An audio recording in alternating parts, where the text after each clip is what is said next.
2, roll call, please. Fleming. Here. Gershenson. Here. Taub. Here. Hoffman. Present. Kowal.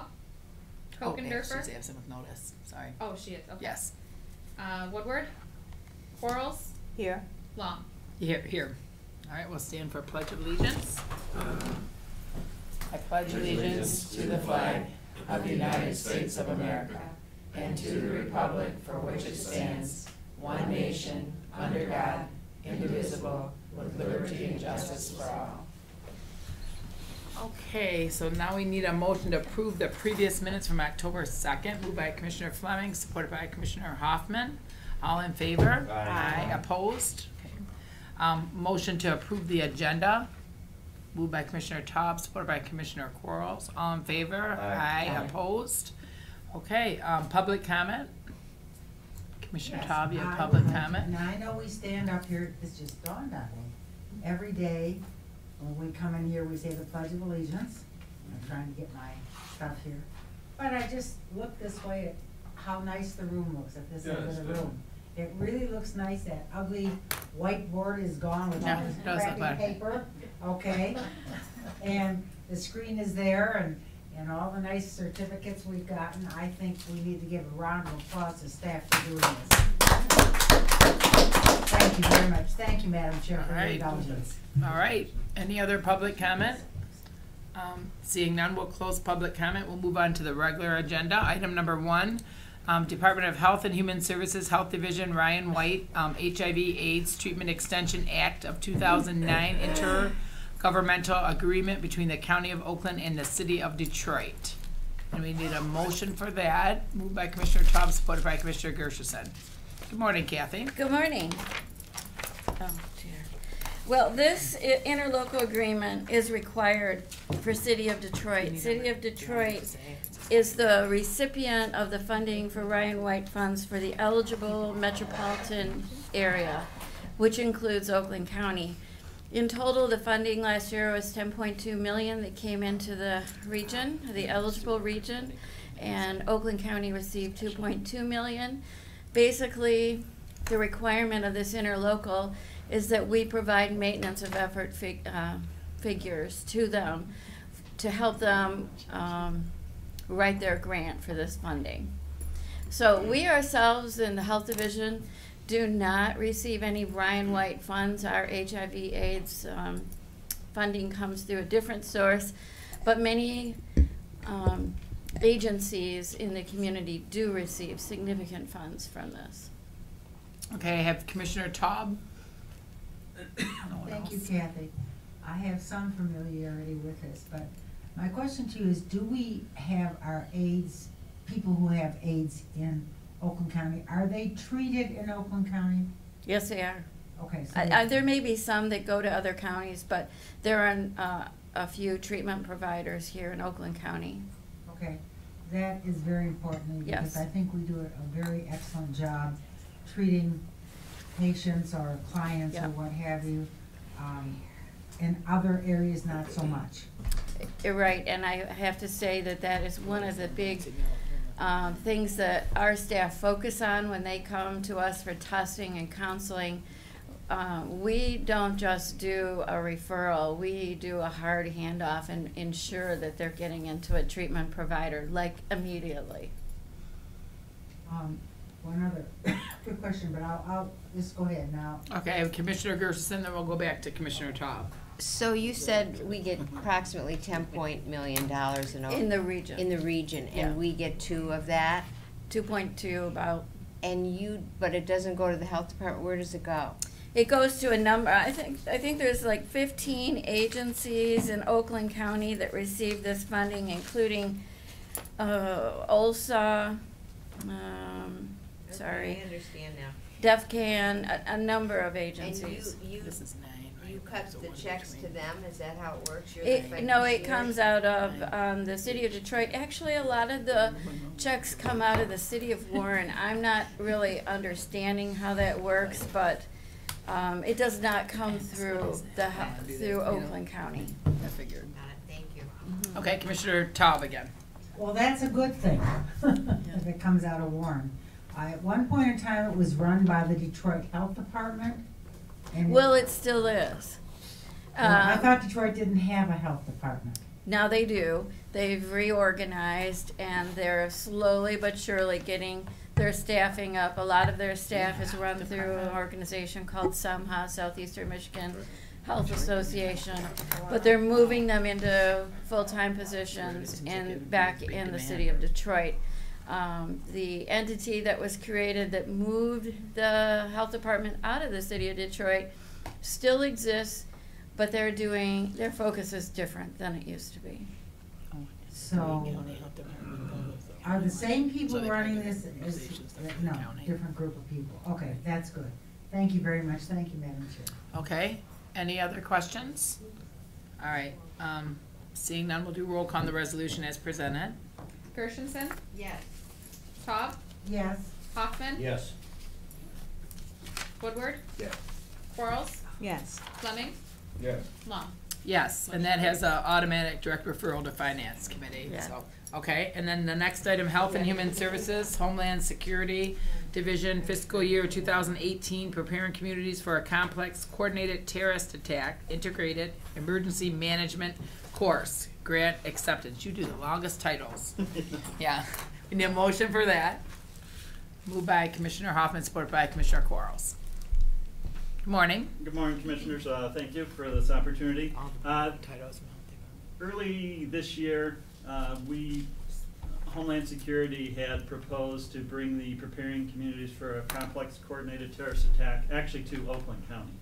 The goal was to work through this program, which is to look at your current policies, your current training, identify any gaps, work on those gaps, and then test it at the end of this 4-day course with a significant tabletop. While we were not awarded to have the course here, FEMA did award to have the course at their Emergency Management Institute in Emmitsburg, Maryland, where FEMA would pay the cost to take up to 75 first responders. That would be police, fire, EMS, health, administrative, Homeland Security, various staffs from around Oakland County to Emmitsburg, Maryland to work together on this. Again, we've been working on first active shooter training, then rescue task forces, and this is kind of the next step in the evolution where we are looking to test our plans and how can we improve them, keep making them better. So all the expenses short of meals would be paid for this. And we know meals would be right around $130 per individual there. The only cost to the county there would then be for Oakland County employees. Other individual agencies would be responsible for their own meals. Okay, first I have Commissioner Taub, then Commissioner Gershenson. I think it's wonderful. And I think the more training we get, the better off we are for our constituency. But I have two questions about what we're doing in Oakland County, and I guess it was precipitated by the fact that my sister, just a few days before the fire, was in Sonoma with my niece. And this was a nighttime event. And as I think about it, we have wonderful sirens that go off every Saturday. And you hear them if you're outside, but if you're inside, you don't hear them, quite frankly. And in the middle of the night, if you're sleeping, you also don't hear them. So I wondered if we could somehow, and I'm gonna ask Kathy to dump this, I guess, on IT as well, because it would be a combined effort. I would like to see this county have an app, an optional app, that when there is a real disaster, not a missing child down in Toledo, pardon me for saying so, go off on people's iPhones and or house phones. In other words, if your neighborhood's going to is having a huge flood or fire, you get a notice of it. That's the first part of my ask, okay? The second part of my ask is this. Again, if there is a major disaster, and that's what we're preparing for, and we're praying that nothing ever happens, ever, right? How are we going to get information? The television stations are working, but your iPhones aren't working after they run out of juice, and most people don't have a ton of batteries, and how do you charge it? There is something that I've owned in my home, and I know exactly where it is in case of an emergency. Oh, and also your flashlights, you know, how many batteries can you store for several weeks? And use them when you need them. So my question to you, or my other ask, I guess, is perhaps we can start a Thinks that bad, campaign you know. about, and find out somebody who don't want carries some too. what I call crank radios, okay? I have one, and it works on batteries, but if I don't have batteries, or if the time runs out but those batteries don't work, I mean, they run out of juice as well, you crank it, and believe me, it works, cause I tried it with an iPhone. You crank it, you crank up your electricity with it, and then you can plug your iPhone in and get a little bit of power so you can communicate with people. The problem is our communication. From a disaster, yeah, if the TV is working, that's great, okay? But if it's in the middle of the night and something like a vast fire, or a sudden flood, or an airplane drops from the sky, I'm not gonna go into the other awful things, but things that where we need to tell people to abandon their homes or to stay in their homes, we really don't have a way to communicate with them when you think about it, in this county. So I'm asking for an act. I know IT is smart enough, they could do that. We have one. We've actually been kind of revamping, working on a better way of communicating that. We have Oak Alert, which is an app you can sign up for exactly that, for disaster, where we put out a message, because the sirens are designed for if you're outside. They're not Right. designed to wake you up That's a at good night. idea, no. Part of, again, if you look at our website, and where we're really increasing our footprint with health is in social media, about being prepared, which you're exactly right. Having that kind of crank radio is one of the items that we recommend for anybody for a safety kit, because we can put out Never through heard the of that. emergency alert system, through Oak Alert, through a number of different medias, but you've gotta have some sort of device to be able to hear those. Well, I've been those sitting here messages. for nearly 20 years off and on, or over 20 years, and I never knew it. Did anyone here know we had Oak Alert? Dave did. It's right on the website. Yeah, it's on the website. It's on the website. I mean, it said- On our go to the thing, it website, it said says Oak Alert, sign up Oak for Alert, sign up for Oak Okay, Alert, yeah, great. there's Well, a little I said, green, isn't it we green need or to do a something? better job. Green That's Oak what Alert? we're That's trying what to we do, is a need to better do. job We of need to putting do Oh, a I better didn't say job. the I had website no that good, clue. though. I've never even looked at the website, quite frankly. Dave, I think you're wonderful. Well, I haven't. Well, I can't figure it out most of the time, so it doesn't matter when I do look. we have put out a lot of messaging about Oak Alert in the past, but just as with everything, we realize that it needs to, you need to keep repeating it, and sometimes people don't hear about it till the 4th or the 5th iteration of something, so. Right now, We'll today, just is the keep day putting to it do out. Putting it out, though, because for people everybody's to know looking that at Yep. these there's an app, horrendous you know, pictures they need Right. to of do people marketing of it. being burned up 'Cause in their people aren't on the homes, ones Yep. that I- okay? This is the She time to does it, say she it does won't it. happen in Oakland County.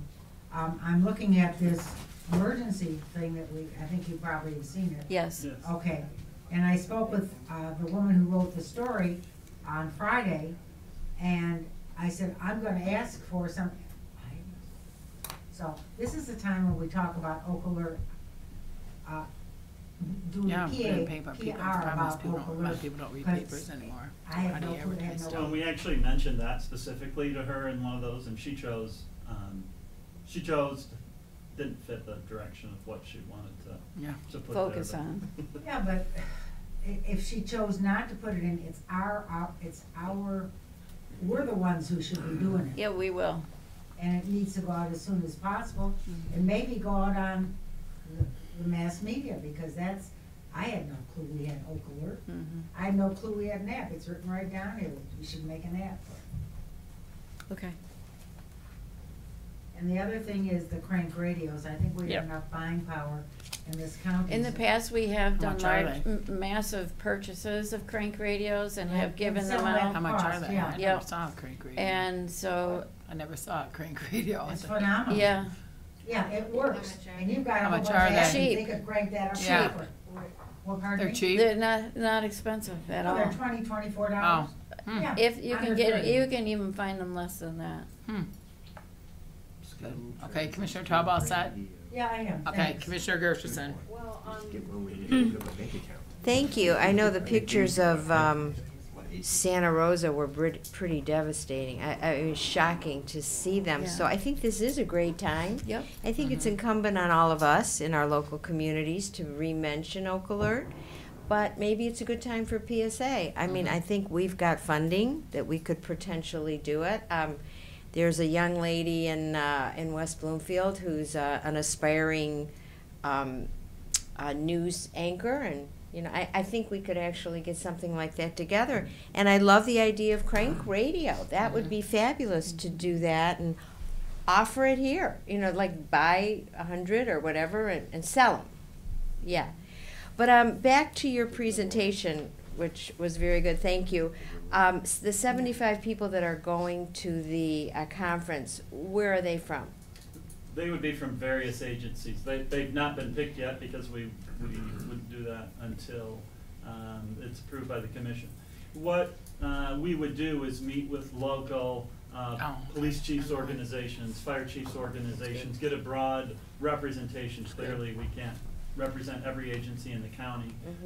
Sure. But there are major groups who've been training. OAKTAC is one that has 33 of the police agencies and many of the fire agencies involved who've been doing this active shooter training.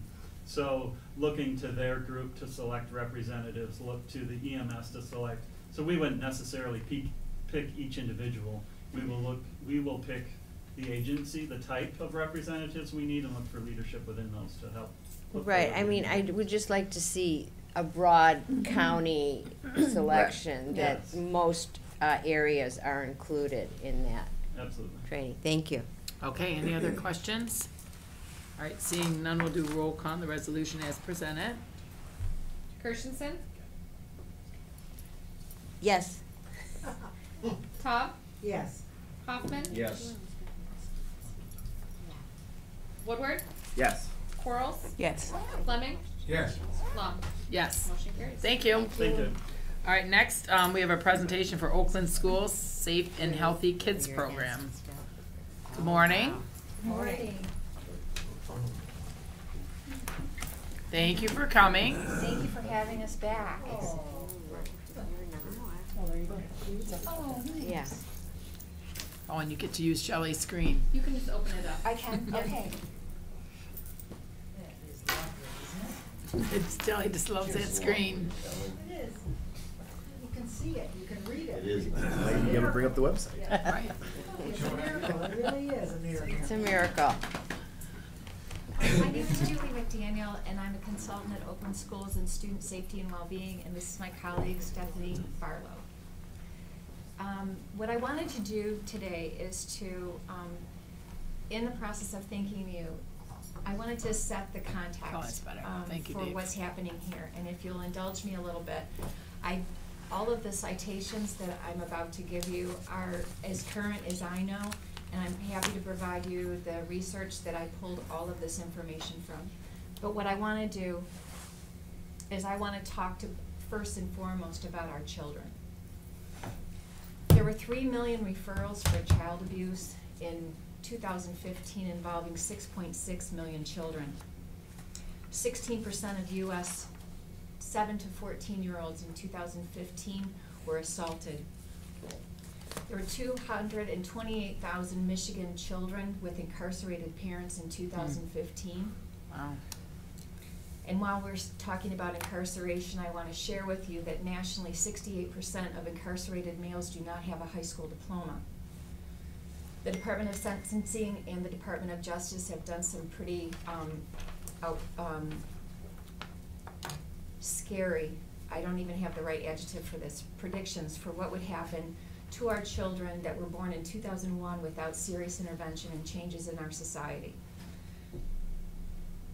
So these are kids that were born in 2001. These are our 16-year-olds. This is across the nation. 1 in 3 black males will see the inside of a prison in their lifetime. 1 in 6 Latino, and 1 in 17 white. For females, 1 in 18 black females, 1 in 45 Latina, and 1 in 111 white, without serious changes in our society.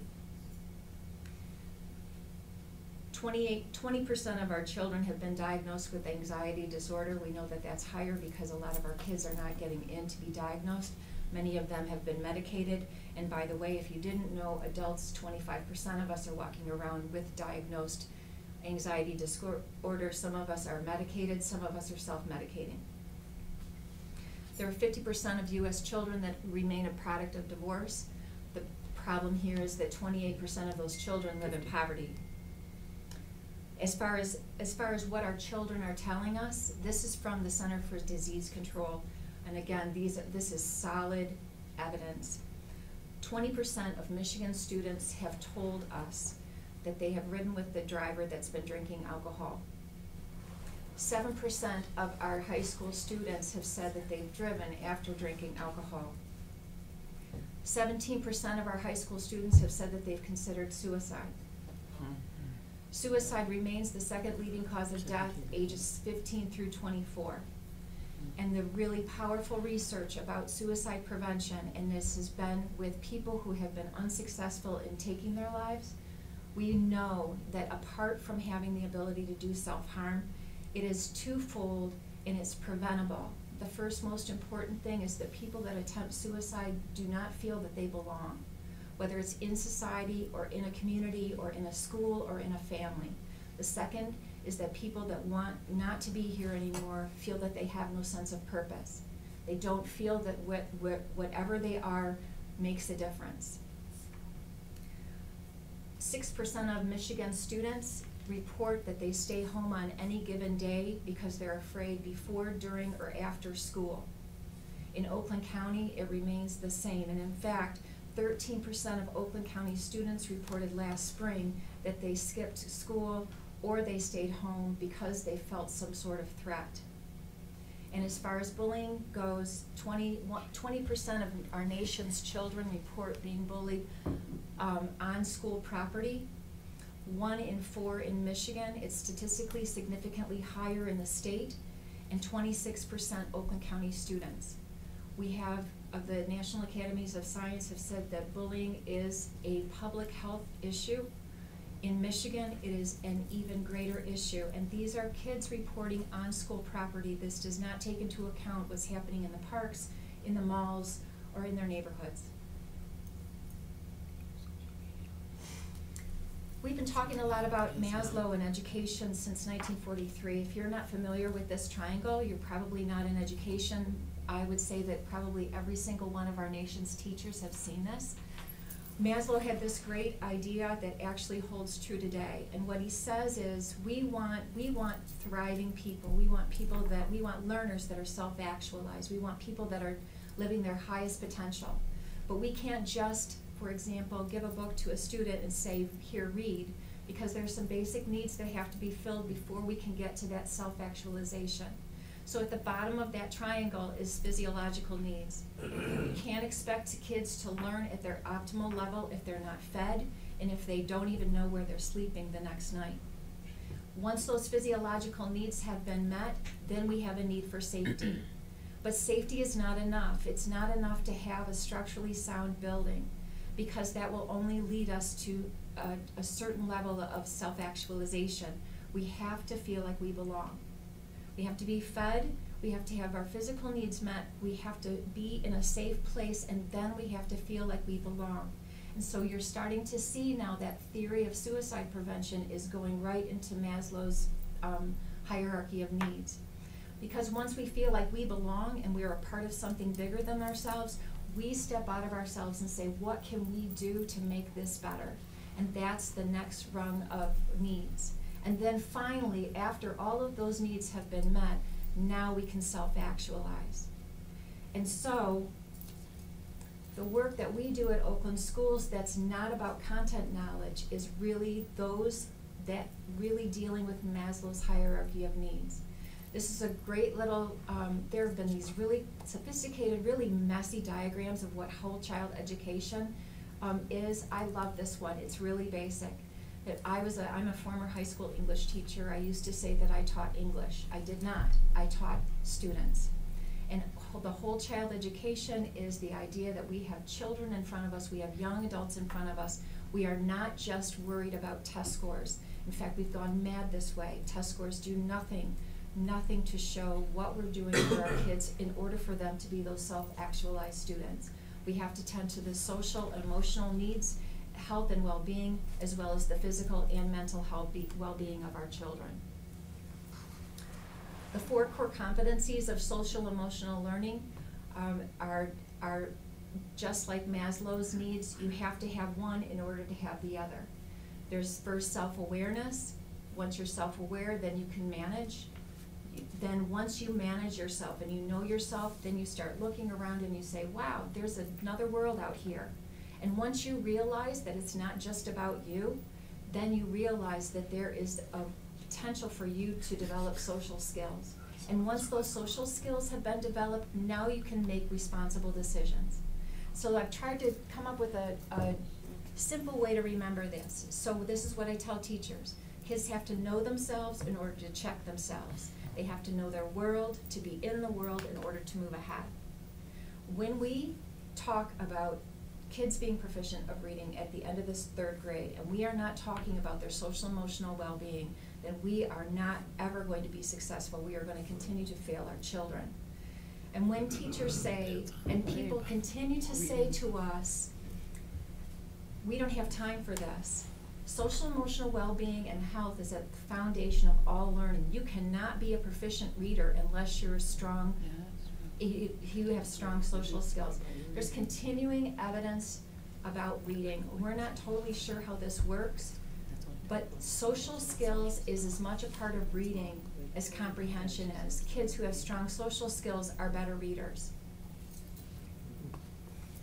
We also know about the power of community, and you probably know this when they've looked to see these people that are living into their hundreds. They go and they studied these people, and they found that they are small people in self-sustained communities. We've done a ton of research in schools. This is from the California Department of Education from 2005. This is not unlike any powerful school community research. When you have a strong supportive community, it is not about kids being just fed or feeling safe.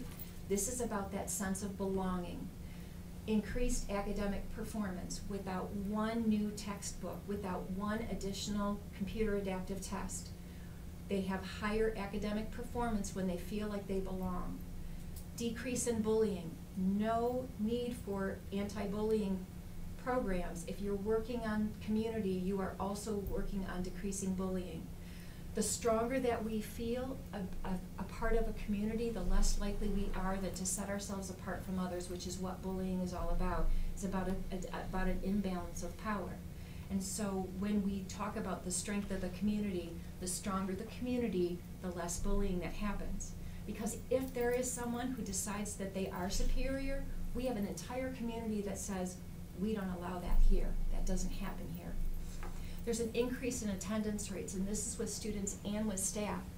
We have a teaching staff that is overwhelmed. They are burdened, they are tired. I've been in this field for 28 years now, and usually when I would go into schools in September, it was fresh faces and people that had had a whole year or a whole summer to recuperate. Our teachers are already tired.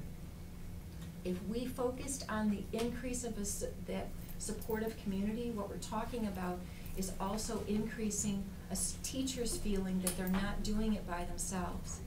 And the less overwhelmed we feel, the healthier we are. Our teachers are getting sick because they're vulnerable, just like our students are. There's increased well-being all the way around, increased motivation. Kids are actually ambitious in places where they feel like they're safe and secure. And then there's increased engagement. So this is the two goals that we have when we're not talking about reading and math.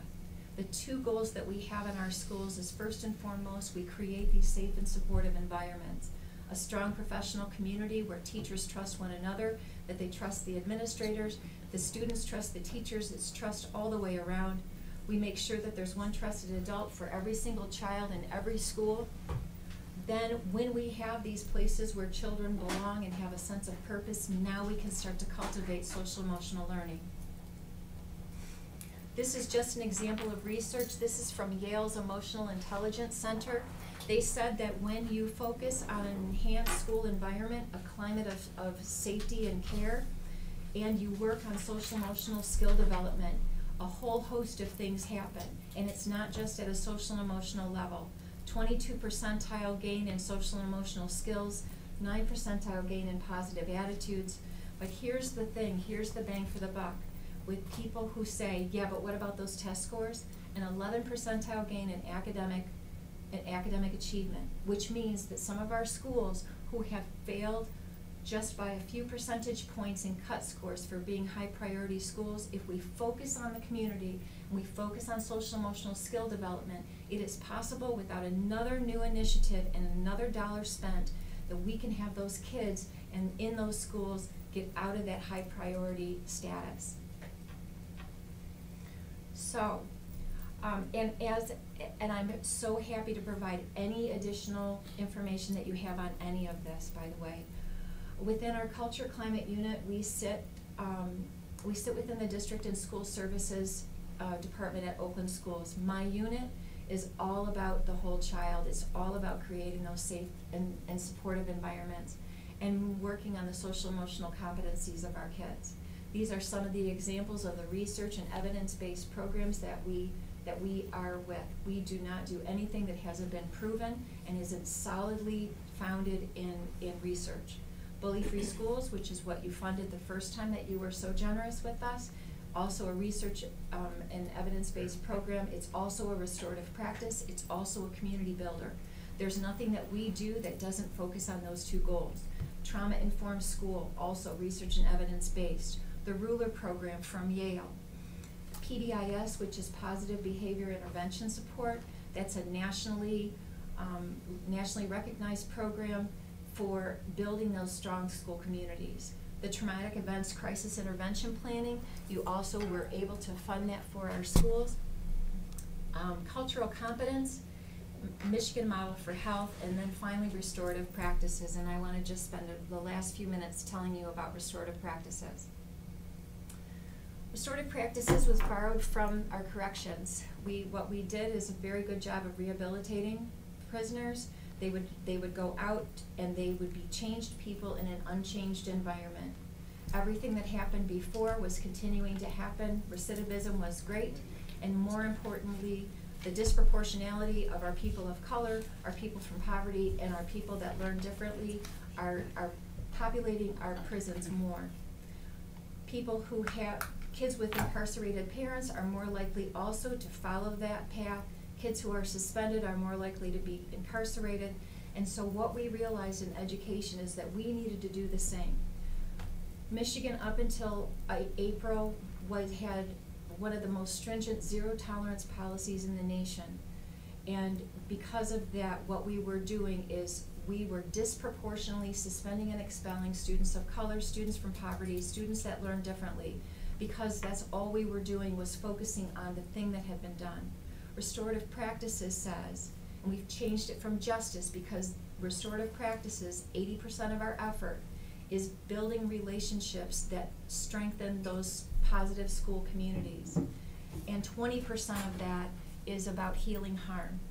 So in April, our state legislators there was a new law that was passed that said, in order for students to be suspended, the schools had to consider restorative practices first, except for criminal sexual misconduct, arson, and newly defined weapons. Other than that, every school in the state has to engage in restorative practices. Well, this is the difference between restorative practices and the traditional approach. And the big one is the first one, is that we used to say school rules are broken, let's suspend them, let's get them out of here. Restorative practices says, wait a minute, what happened here? Who is harmed? What kind of injustice has been done? How are we going to restore the community? Because if we remember that school community is our #1 goal so that our kids can thrive within it, everything that happens in the school, we have to heal everyone that's involved. Instead of looking at it as punishment, what we do is we say, oh yeah, there's swift and fair consequences. Kids who make really bad decisions that harm other people or harm teachers or communities, they might be suspended. But when they come back, you can be rest assured that there is restoration that has to be done. There's an accountability that's put on that person to make it right. Meanwhile, as that student is suspended, teachers can engage in practices that will get that class ready for that student to reintegrate. Because what happened before is students were suspended, they would come back, it didn't teach them anything, they came back into a school community, and maybe the person that they assaulted was sitting right there in the classroom. Maybe that teacher who was threatened is sitting right there, and we didn't tend to that. The restorative practices is really a mind shift. There is some criticism that it is a soft way to deal with approach, but that is because that's from misunderstanding and not understanding the compelling evidence, that it actually reduces suspensions and expulsions. It at least increases the achievement of those kids who are most at risk. It can be something as simple as an informal conversation all the way up into formal conferencing. The affective questions, these 5 questions are what drives all restorative practices. The first thing that you say, and you'll notice in these questions, so imagine a young person has made a very bad choice and they've hurt people. Never is the question why asked. It's a very silly question. That's never going to get at the heart of what's happened here. The first thing is we need to understand truly what happened. We ask that person, what were you thinking at the time? Then we ask, what have you thought of since? Sometimes these conferences can happen after the suspension. Then finally, who has been affected? So now we're talking about the people that have been affected by that. Now we're talking about the place that that person has in the community. And then finally, what do you need to do to make things right? Oakland Unified School District in California is the greatest example for this. If you know Oakland, California, you know that they have spent years, decades in turmoil. They needed to reestablish some sanity and some calm and some education in their schools. They trained 1,000 of their teachers, including the law enforcement that was inside the schools. They immediately saw a 50% reduction in suspensions and expulsion. Attendance went up, achievement went up. They have done amazing things for restorative practices, and they've got an incredible website with all kinds of resources. Well, what matters to me to share with you today is the International Institute for Restorative Practices. It is the only institution that internationally that grants a graduate degree in restorative practices.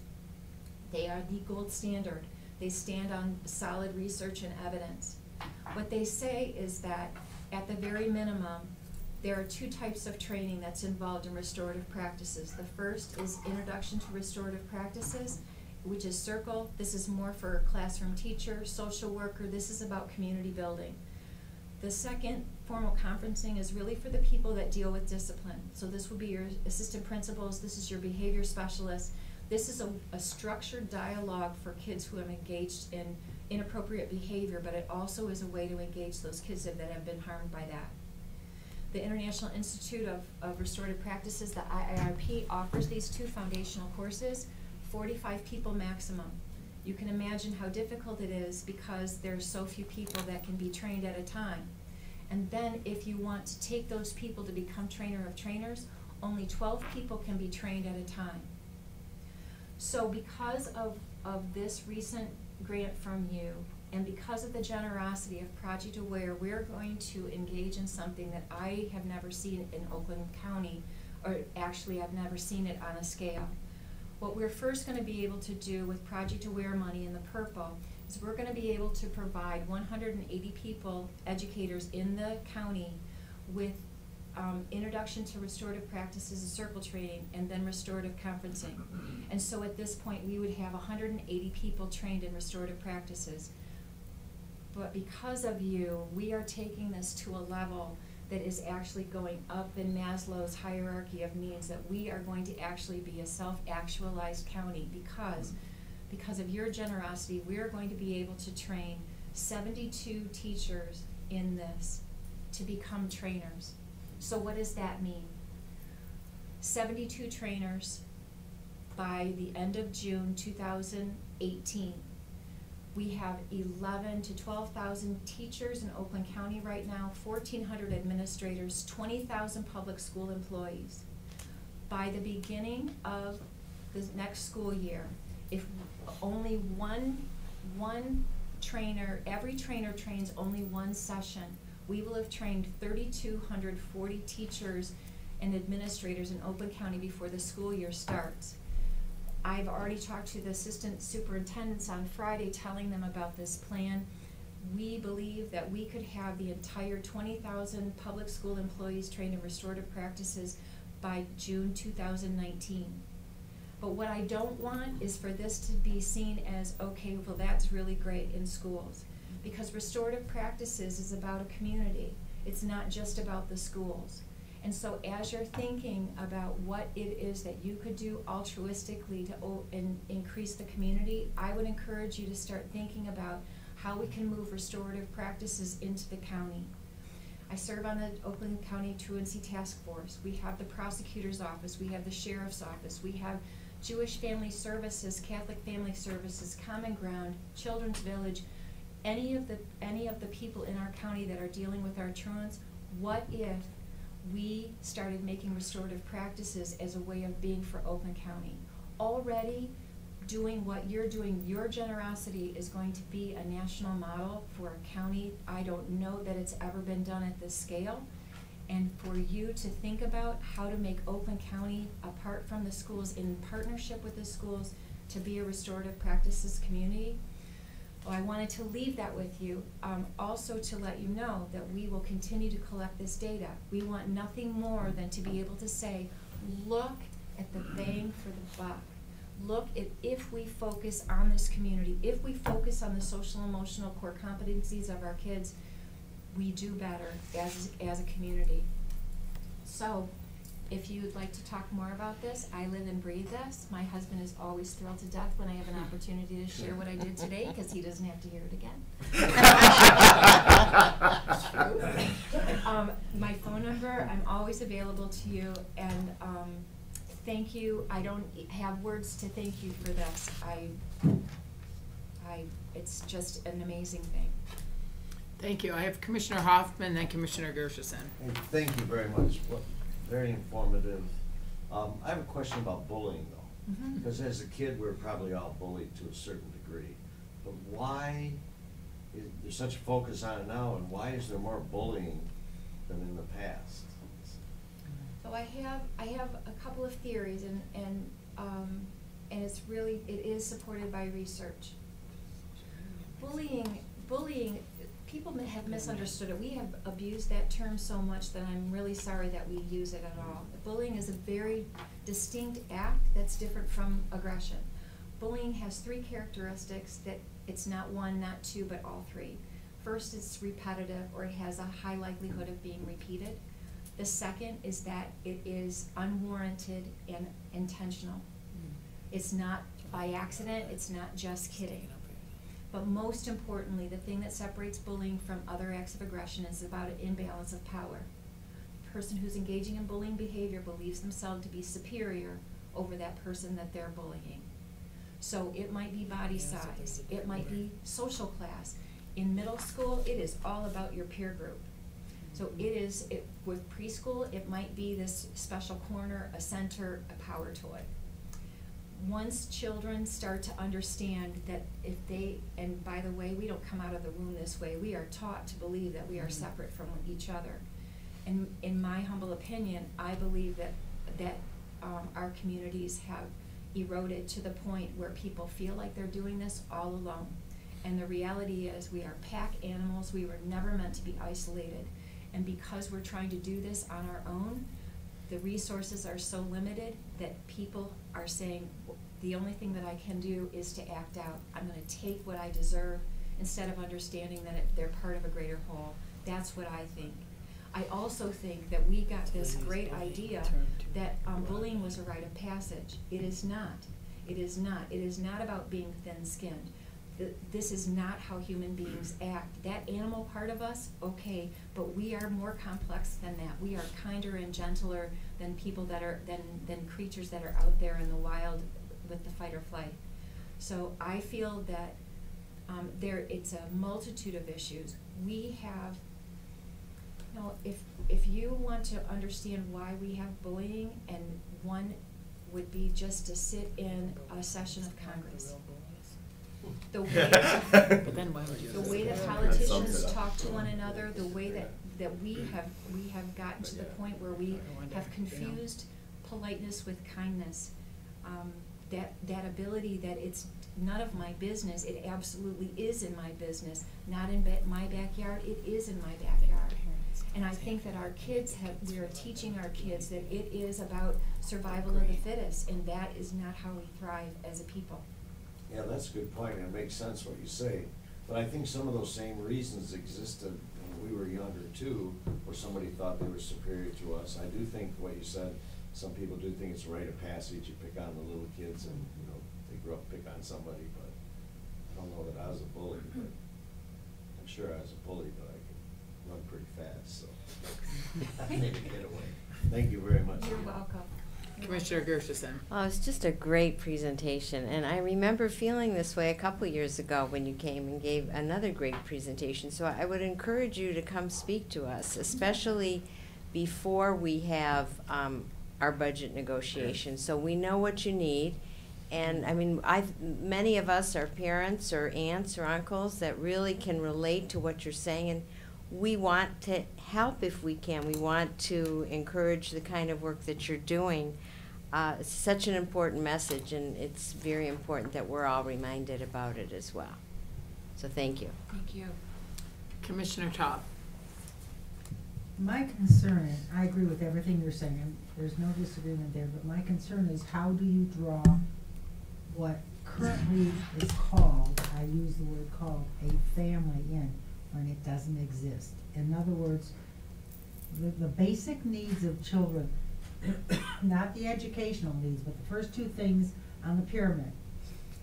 You know, food and clothing, adequate food, adequate clothing, and adequate shelter at home.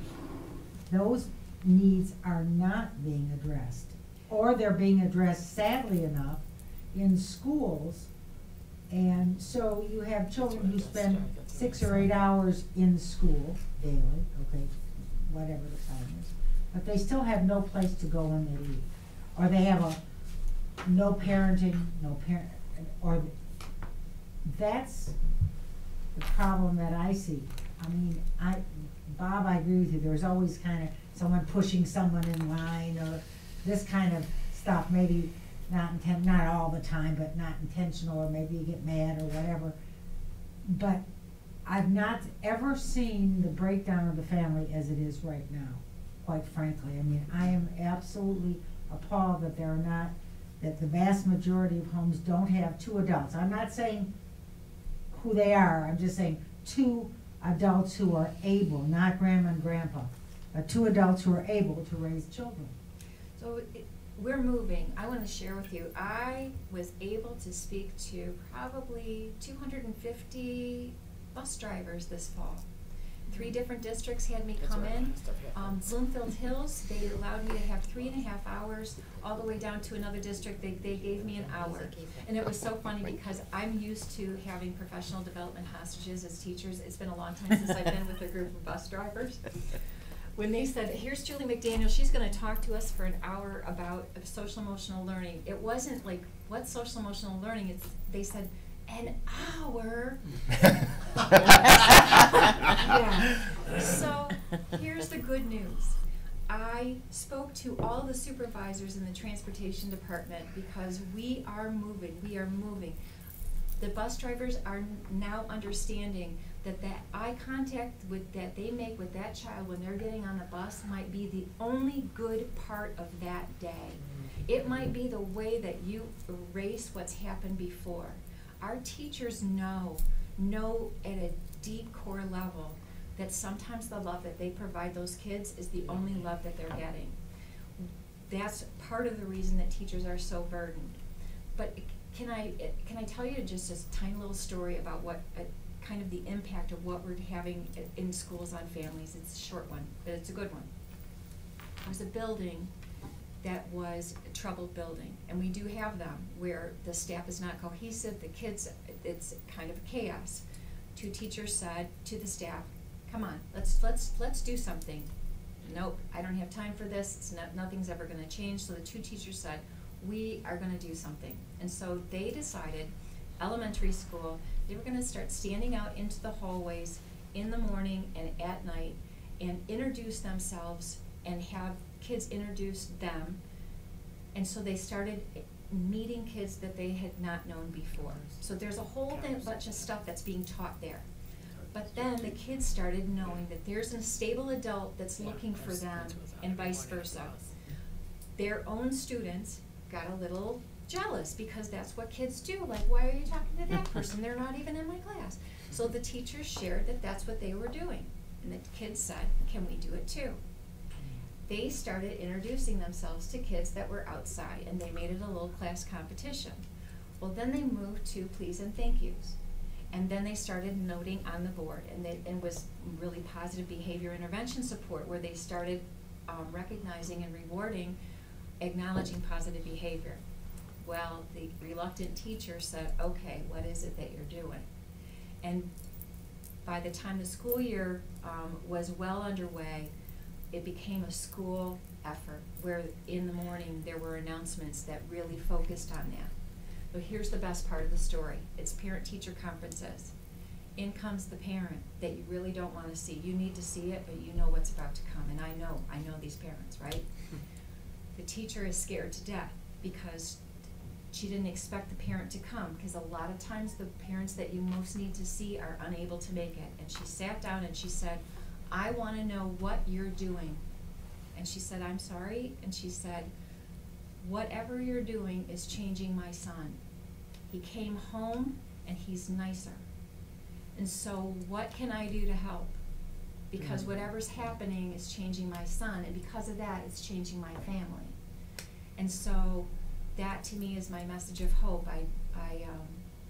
You know, it's anecdotal, but I think it's a lot more powerful than a research study. All right, Commissioner Quarles. Thank you. Then Commissioner Woodward. Wonderful presentation. I guess my question is more on process, as you said, Sure. that you're getting ready as you begin to look at training teachers and presenting this before the instructors. How are you selecting your schools, or have you gotten that far yet? Oh, I love this question. Thank you for that. Oh, because we are all about equity. It is our first goal as an organization. We know that doesn't mean equality. There are places that need this more than other places. We will make sure that there is a trained facilitator in every district. That's a great thing. Every district will have one trained facilitator, but then there are places with bigger high schools with kids that are more in need, and we are going to gather some of the best thinking outside of Oakland schools. It will be our districts that we know we have identified as needing more.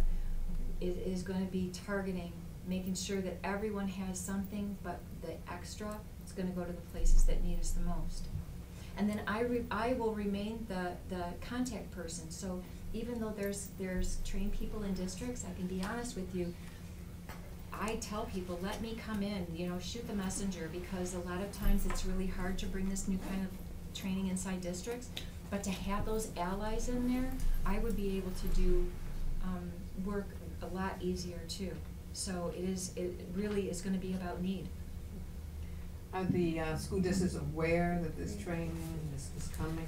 10 districts were present on Friday when we announced it, but we are waiting for the final okay from this Michigan Department of Ed for Project Aware money, and then when that is, it's going to be an elaborate plan. I think our plan is to present it to the superintendents as soon as possible. Thank you. You're welcome. Okay, Commissioner Woodward. Challenge for everyone around the table: go up to your superintendents, your principals, say the word restorative practices, and their eyes will just pop open. Because He's already been on my buses. So. No, I guess, just in terms of background, to watch this evolve, and for me, it's been a really incredible experience. I got very interested in trying to partner with Oakland schools around trying to do anti-bullying stuff and kind of respond to the end result. This thing's happening, to Commissioner Hoffman's point, it's national attention. What can we do? And Julie has taken me through. Wow. I'm not only do I believe in this, that I want to evangelical, and talk about it more to more and more people, because this is so much more than just addressing the incidents that happen. So it's more than just making our schools safer and our communities safer. This is really about developing better people and a better world. And I mean, the things that have kind of come up for me during this experience is the way that we as a culture, as institutions, handle or somewhat inflict shame on our young people, and how, without the appropriate support, how do they manage that, and how that manifests itself not only somatically in terms of physical things, social anxiety issues and a series of other things, but the interaction with each other. And frankly, I think Commissioner Taub's issue is that I think there is something, in this country over many, many years, and the state and the family breakdown, when we don't have the appropriate tools how to resolve conflict. Not only among ourselves, but creating safe spaces to create that conflict. I don't know how the family unit stays intact. It will just erode and will infest like a cancer. And so, all of this work, it's overload. I never thought that I would go down a path and have even a full appreciation of restorative practices and all the work that what happens, and that it's so much more than bullying. Bullying is a manifestation, a lot of the stuff that happens, that we can address at early stages. And my own kids have, we have the family circle structure that's in place. And I remember I said, so what are they doing? They were trying to explain it, to me. It's restorative practice work that's happening. I was like, oh, that's what that hour is spent for. And so I really do, believe all the work here, and I think it's really important to see it. You all know that my wife's an educator and is a social studies consultant at Oakland Schools. She thinks about this stuff, and I similarly, like your husband, that I get to the back end, and this and this and this, and I'm it's a little overwhelming. Yeah. But it is, it really is overwhelming. But to see, the strategy that's in place, the plan that's being developed, taking this to a level of scale. I firmly do believe not only is this going to be a national model, because I've talked to Julie. We're not aware of something of this servicing this many students, this geographic reach, to be able to put this type of training on the ground and the capacity to train up everybody who's part of creating those safe communities for children. This is a game changer, and it's something that we can all be really proud of. I think it's going to, in the short term, address some of the big issues that we see that are struggling and holding back some of our districts and students in greatest need. It is going to result in making our schools just stronger across the board. And I thank you for your leadership and Oakland Schools really taking this on. It's really a pleasure. I'm so excited about this. I do want to push in there. I'm glad that you brought that up about focusing on the person. With bullying, what we did is there would be a 5-year-old, let's say, and that 5-year-old has engaged in bullying behavior. We said, don't be a bully. And then the teacher would talk maybe to another teacher, or that child ended up having that label as bully. And then it followed them through life. What restorative practices does is it has nothing to do with your value as a human being. You may have made a terrible choice, but that does not have any impact on your value as a human being. You might have to pay some serious consequences for that action, but that doesn't take away from your value as a human being. And so I'm glad that you brought that up. I appreciate that. Thank you. Okay, Commissioner Taub. Couple of things. When you sit on and I'm glad you went to Bloomfield Hills Schools, because for the most part, there's either the means or for intact families there, or families that are not intact. There's funding for them, they have an income and what have you. My concern is not, I live in the Bloomfield Hills district. My concern is not so much Bloomfield Hills and Birmingham and Troy and West Bloomfield. I'm concerned about Pontiac, and I'm concerned about Ferndale, or I'm sorry, Hazel Park and Ferndale areas. There are areas, Oak Park, and our county that need this help more than other districts. Not that it isn't good, don't misunderstand me. So when the stats come out, and it looks wonderful for Oakland County that we're doing all the restorative practices, and I don't disagree with them. I think it's something that's good. What kind of an impact are we making in those areas? In areas where there are not intact, again, I'm back to the intact families, where there are too many children in the house, where there's not a bed for a child, okay? I mean, I disagree. There's nothing to do those with of us money. sitting around this table, Dave Woodward, I had no, when your wife was be pregnant with the- Ellie, I had no doubt They in could my be the mind worst ones 'cause that they she'd feel have a superior. wonderful life. And then along came Alice, and it was even better. And training restorative practices. did. Well, whether they had restorative practices or didn't, there's no question in my mind, those children would grow up as wonderful human That's all beings, people okay, really those two little wanna do. girls. Okay, period. I mean, it's not Dave Woodward I'm concerned with, whether they use restorative, Maybe. sorry, I'm picking on you. That's fine. I don't mean to be Thank you. bullying you. It doesn't Come to Mark. That's what I matter told whether Tim no Melton. Tim restorative Melton would practices bully or me. no restorative practices. His children would grow He's a up bully. I as couldn't good get out of human my beings, face. with a good education, with good intentions, Just with good close. hearts, period. So I agree with you to a point, and then I wanna push back a little bit. Why, we have 14,000 responses from Oakland County Culture Survey that we gave last year. We've done enough analysis to know that the kids who took the survey are no different than the kids who did not take the survey. It represents, I think 10 or 15 of our districts, and it was given fourth grade through 12th grade. Yeah, I disagree now. These kids aren't any different. They have circumstances in life that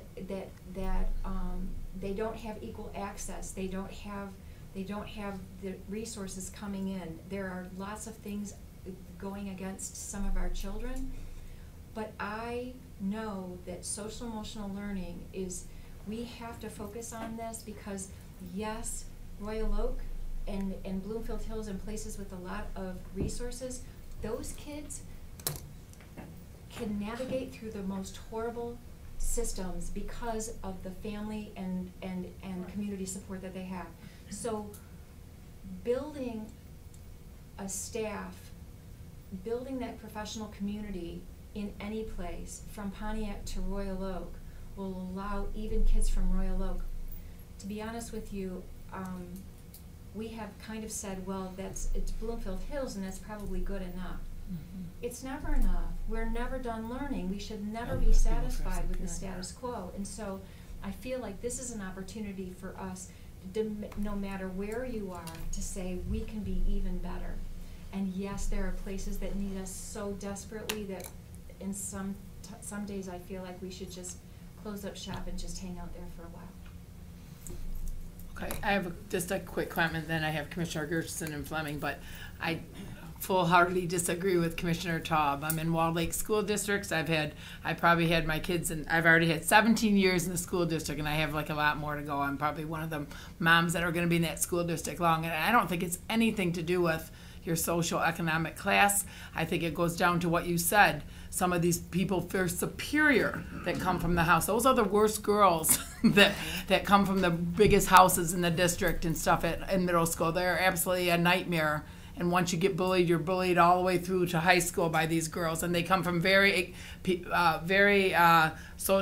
economically well-to-do families. So I hope that you include the whole district. I have had so much trouble with, I hardly ever go to the principal's office, but that as you said, that label of a bully is a serious thing. And I have talked to Commissioner Woodward when my son defending himself was going to get labeled a bully, and I said, oh, no. He gets in the buses. A lot of the stuff happens on the bus. And so I'm very glad you're going to bus drivers, but I have literally had kids in there, and I still have a fourth grader. So I have been in the school district and seen a lot of things. So I hope, that you take all the schools in consideration, because this is not just it's maybe when they go home, it may be better for those people getting bullied and stuff. They may have a bed and stuff, and the other ones may, with more money, but it is a problem no matter what school district you're in, and it might be more with the money ones because the girls feel privileged or superior, and those are the ones that are the girls are the worst, the girl bullies. So, I just hope you do all the school districts because Well, if I may respond, yes, my concern is the home, right, the physical safety or what have you. As far as terrible kids, they're all over. And I agree. right. That's what I mean. I mean, they might have the support at home if you have less income, but you know what? People that have a lot of income, both the parents are never home. That's right. So you can't, and they have their moms or dads are never where at any sports event, never. So, I mean, you can't really just, that's not the kid's fault either, so there's a lot of different things factoring in. So, I have, who did I have next? Me. Commissioner Gershenson Yeah. and Commissioner Fleming. Okay. I just wanted to say that our gun safety committee, under the leadership of Commissioner Dwyer, we've been really looking at what can we do as a community to lower the impact of violence in or the occurrence of violence in our schools. And we've also had our health department in that has a suicide prevention task force, and out of these committee meetings that we've had, we've come up with, we need to really work on conflict resolution. So that's one of the things that the Gun Safety Committee will be looking at with our health department, and maybe we could even do some sort of partnership with you. And then I was wondering, is there any task force, like we have the suicide prevention task force, is there a task force that maybe is in, that's working now, or something we could think about starting or partnering? I think the truancy task force is Oh, the solid. truancy. It's been meeting for several years, and I've just watched it really evolve from let's look at pupil accounting to now we do attendance conferences every year where we're working on building resiliencies and trauma-informed schools and keeping kids not just safe but supported. And so I feel that the truancy task force we've got that. And is that an Oakland County, is that an Oakland Schools task force? It is. We just hold the meeting. Carolyn Clarout, our pupil accounting person, she runs the meeting, but it's the prosecutor's office, Homeland Security, Children's Village, Jewish Family Services. I call them the usual suspects. Is it anybody that's Well, maybe we could get a member of the Gun Safety Committee on that task force as well. That would be great. And then we'd be involved in the, That would be great. Commissioner Fleming is next, and then Commissioner Tall. Julie, thank you so much for bringing this to us. It's very informative, and I'm so pleased that we can help support this and provide some funds for this. I've noticed something among some young children. I don't know if there's a correlation or not with this, with these problems we're seeing in schools, but some of the video games that I see these kids playing, there's so much idle time. Are there any studies you're aware, and don't need to go into a lot of detail, that show a correlation between some of these video games, the violence they're seeing in the video games and the games that they're playing, and this association with reality that are having an impact on behavior in the family and in the schools and relationships with others? Are there studies on this? I haven't seen. Great studies. In fact, it's really in progress. Here's an example.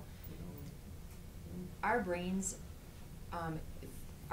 use different parts, whether you're reading vertically or horizontally. And so there are different places in the brain that are being tapped when you're reading from a screen, when you're reading a book. They're just now starting to understand that it is truly a different process. The other thing that we are seeing in our 3 and 4 year olds is that motor skill development is now being delayed because kids are swiping with their iPads that they are not manipulating. And we know that all of this stuff is connected. You start moving your hands like this, all of a sudden your brain's moving a little bit differently. It's kind of like how they know that crawling to walking is related somehow to reading comprehension. We don't know how, but it all, like there has to be things that happen before. So it is making an impact, and our kids, I see this all the time when we go out to dinner where families are sitting around a table and they're all on their phones. So Drives me the insane. parents are the Out to worst dinner. culprits, and I can tell you Ugh, that it's one thing, insane. I hear teachers say, oh, these cell phones, and I say, okay, well, let's all put our cell phones in a basket. Oh, that's not gonna happen, right? That's not gonna happen, so that's like not good for the kids, but it's okay for me, so I think that our social skills, Tell that to Rob, I'll get um, off the internet. just so that you know, cyberbullying, people say, oh, before technology, cyberbullying is only 19% of the bullying that happens. Oh, is The that? research says it happens in person first, And then they do it. and then we go online, for the most part, not the horrible stuff that adults do with comments in the newspapers, but there is research that's being done. We have become, yes, technologically advanced and socially inept. We don't know anymore how to resolve conflicts by just old-fashioned sitting down and really talking it out. That messy, not very fast process of coming to consensus. We're working on it. Restorative practices, there's no app for that. There There's is no app for that. Not yet. No. Yeah. Do you have anything? I was just talking to Jamie. I said, if anyone has Netflix, if you watch that 13 Reasons Why, that is Yes. so. As a parent, I told every parent to watch that because you don't know what your kid's going through and stuff. But if you watch, I know it was. I watched the whole thing, but it just really makes you 13 Reasons Why. It is about bullying and yeah. It's very good, but if you have a child, I mean, even as hard as it is to watch, people are saying, oh, they weren't going to watch it, and they were going to watch it with their children. I said, I think high school, it would be appropriate to watch it with your high school kid, but it is just eye-opening, the things that go on in school, and it probably goes on in all of our schools that that your kids go to, but I thought it was very good to watch, And so. it's 24/7. Yep. They never get away from it. Right. 24/7. Right, and that's what that was on that show, I know. Yeah. Yeah. So it made me aware that, so I ask my children what's going on all the time now and stuff, just to make sure they communicate with me. But that it was worthwhile when you had teenagers to watch it show, or middle school, it starts young, so that was very good. Any other questions? Thank you for coming in. Thank you for Thank you. your time. Really Yeah. appreciate it. 13 Reasons Why. It's hard to watch. Very hard. Very hard. Second episode. Yeah. Oh my Well, God. wait, if you got to the end, it was, Well, I cry, knew cry, it. cry, yeah. Yeah. Yeah, there's a book too. Yeah, but, okay, thank you. Thank you. All right, so then next we have a couple other business today too, though. We have communications, we need a motion to receive and file. Moved by Commissioner Hoffman, supported by Commissioner Fleming. All in favor? Aye, opposed? Okay. Oh, okay, On communications. okay. Do I ask a question? Yes, you can.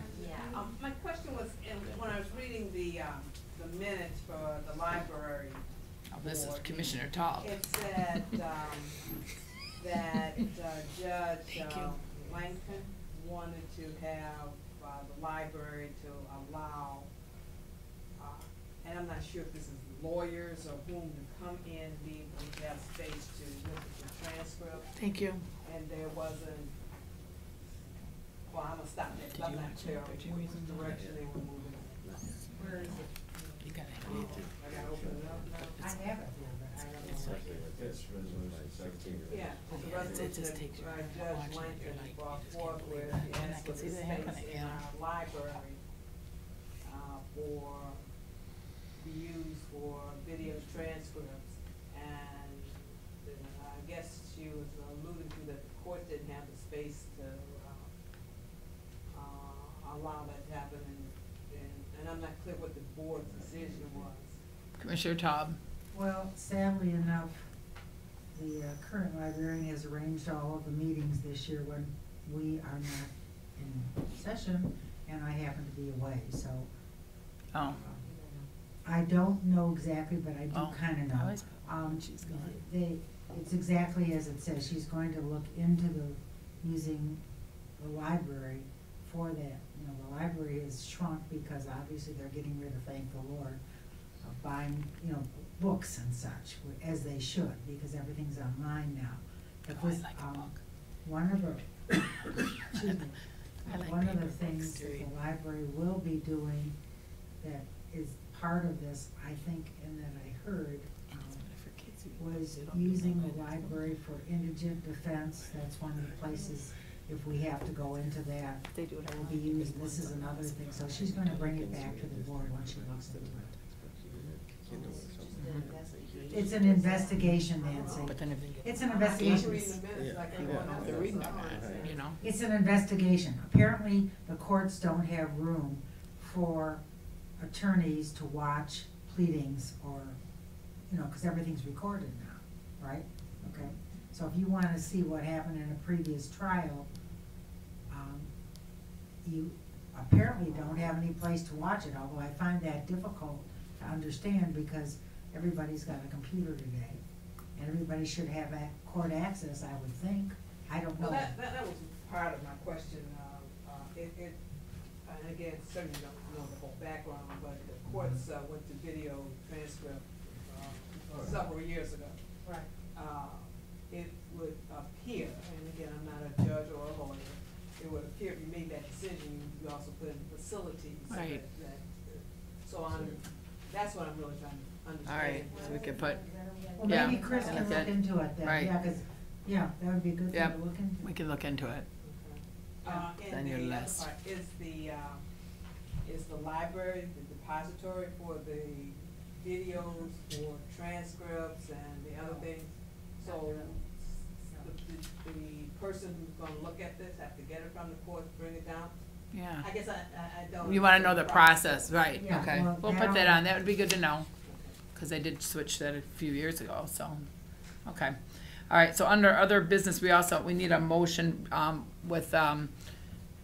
for the, solid waste planning committee, cause we didn't do the, interviews.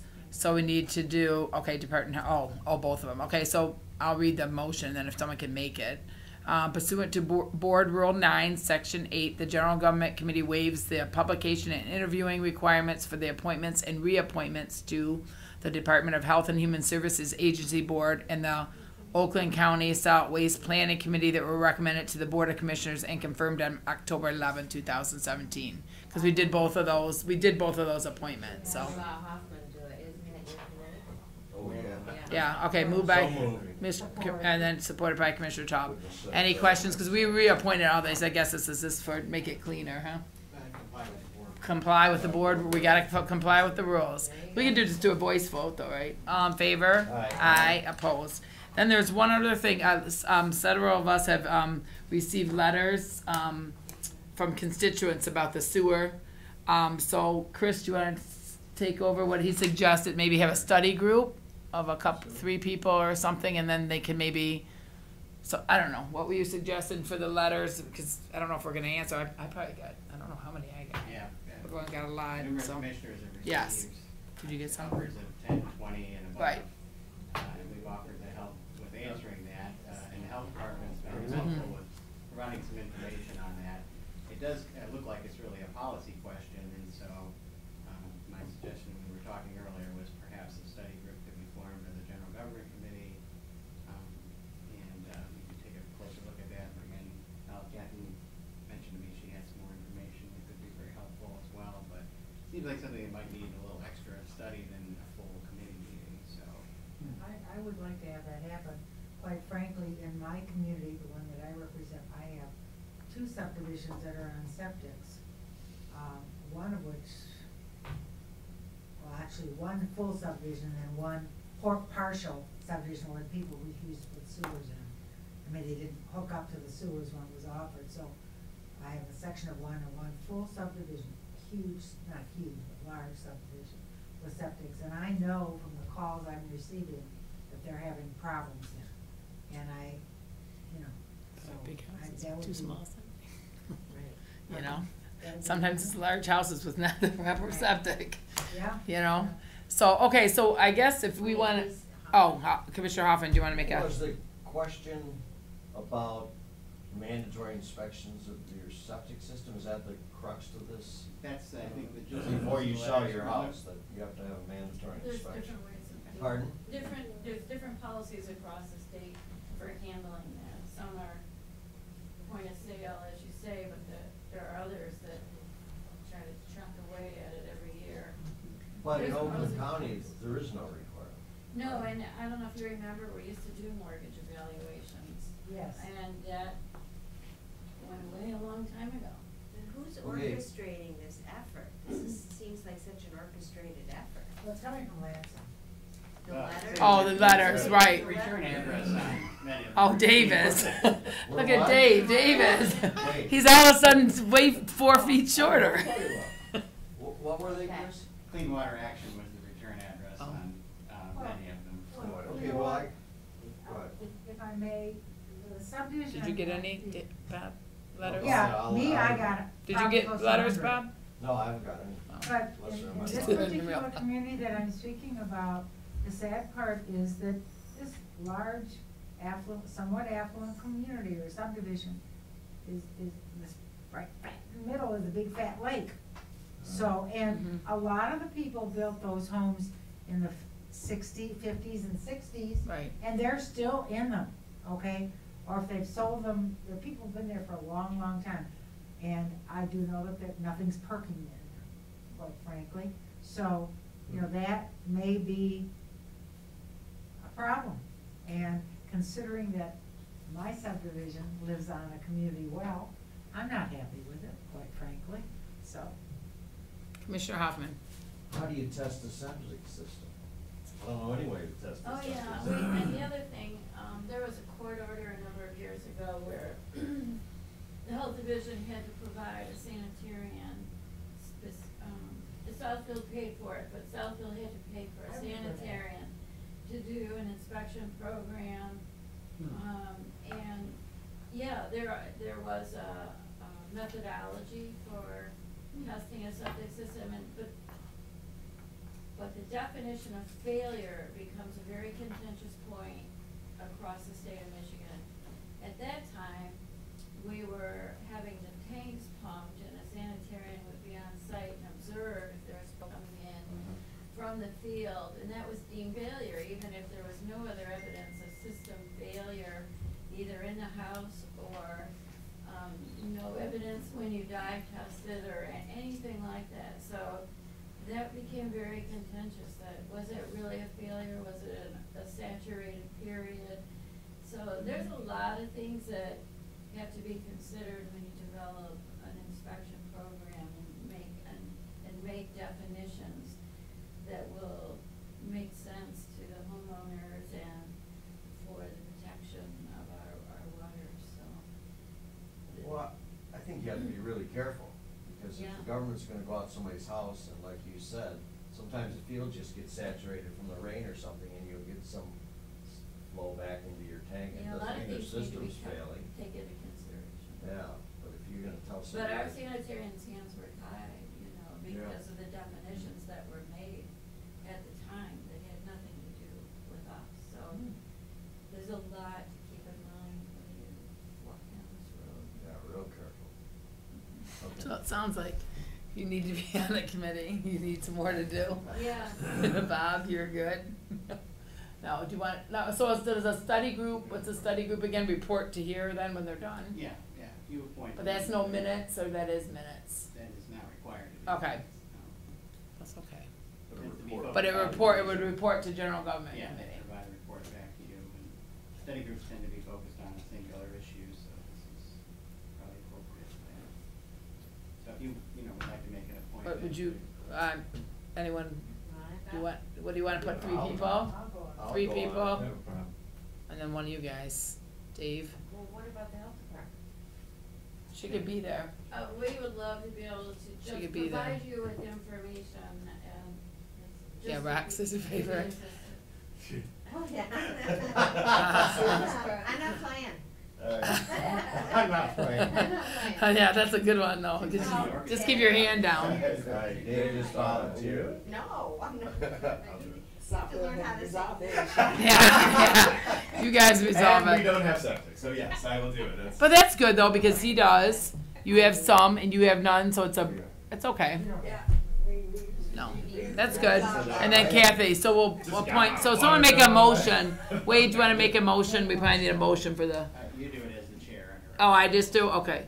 Just say it or just a motion? Yeah, we'll just, we'll draft up a letter. for you. Okay. Just put it into the minutes. Okay. You'll just announce now. So it'll be Commissioner Taub, Commissioner Hoffman, and Commissioner Woodward. What I a, assume, I mean, it would be ideal if With we the could health just meet department. after. yes, just These meet, oh meetings yeah, would- definitely. Yeah. Don't you think, just meet right after this, cause everyone's got places to go and things to do, right? I wanna go to Emmitsburg, Maryland. Yeah, do you? I went there in 1985 for that FEMA thing. Oh, you did? First thing we did is, I think it's an old convent. And we went there, and we were there for about a week, and the first thing we figured out was there's nothing around there. Ah. We found out with a little bar restaurant. Now, we called the guy out and said, this is the deal, you come and pick us up every night. You were kinda like locked in, And huh? bring us home. So we go there every night, have dinner, usually have a couple drinks, and he'd give us a So ride there's back nothing and we'd around there, stay so at. that's probably where it is, there's nothing around there. All right, any other business then? All right, seeing none, we're adjourned.